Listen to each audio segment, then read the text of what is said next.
Um Deus, três pessoas. Como é que pode, né? Essa é talvez a ideia mais enigmática e, ao mesmo tempo, central do cristianismo, a doutrina da Trindade. Sabe, parece um quebra-cabeça daqueles bem difíceis, mas que, quando a gente começa a encaixar as peças, ele revela o coração da fé cristã. Então, vamos lá, vamos tentar montar esse quebra-cabeça. E aqui já começa o nosso grande desafio, a pergunta que ecoa há séculos. Se existe um único Deus, como ele pode ser ao mesmo tempo três pessoas distintas? Para a gente desvendar isso, vamos mergulhar na formulação clássica dessa doutrina tão fundamental. A resposta da teologia é bem precisa e profunda. Um Deus único que subsiste desde toda a eternidade em três pessoas. Veja bem, não são três deuses de jeito nenhum. E também não são só três modos ou máscaras de um único ser. É uma comunhão perfeita. Mas como se chegou a essa conclusão? Bom, tudo começa com um alicerce de tudo.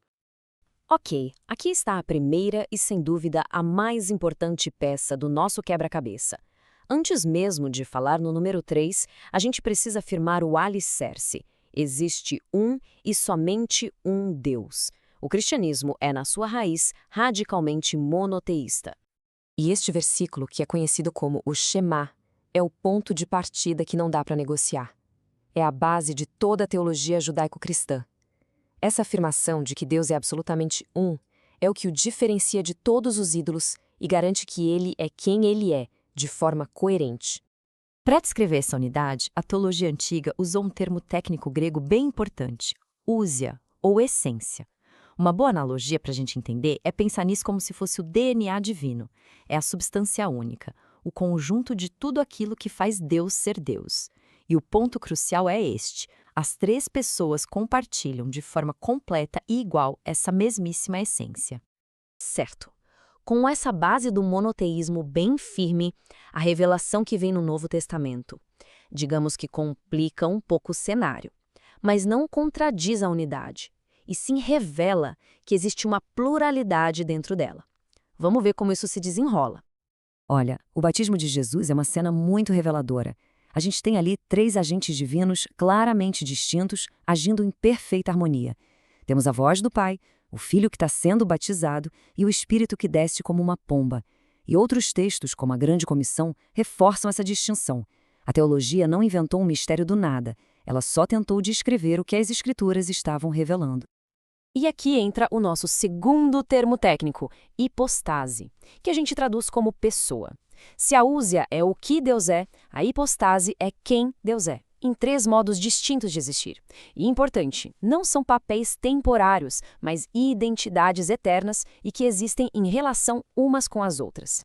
E é aqui que está o pulo do gato para entender a distinção. Não é uma questão de poder ou hierarquia, sabe? A diferença está nas relações eternas. Pensa assim, o pai é a fonte, ele não é gerado. O filho é, desde sempre, eternamente gerado do pai. E o espírito, também desde sempre, eternamente procede do pai. São essas relações de origem que os tornam distintos, mesmo que eles compartilhem a mesmíssima e única essência divina.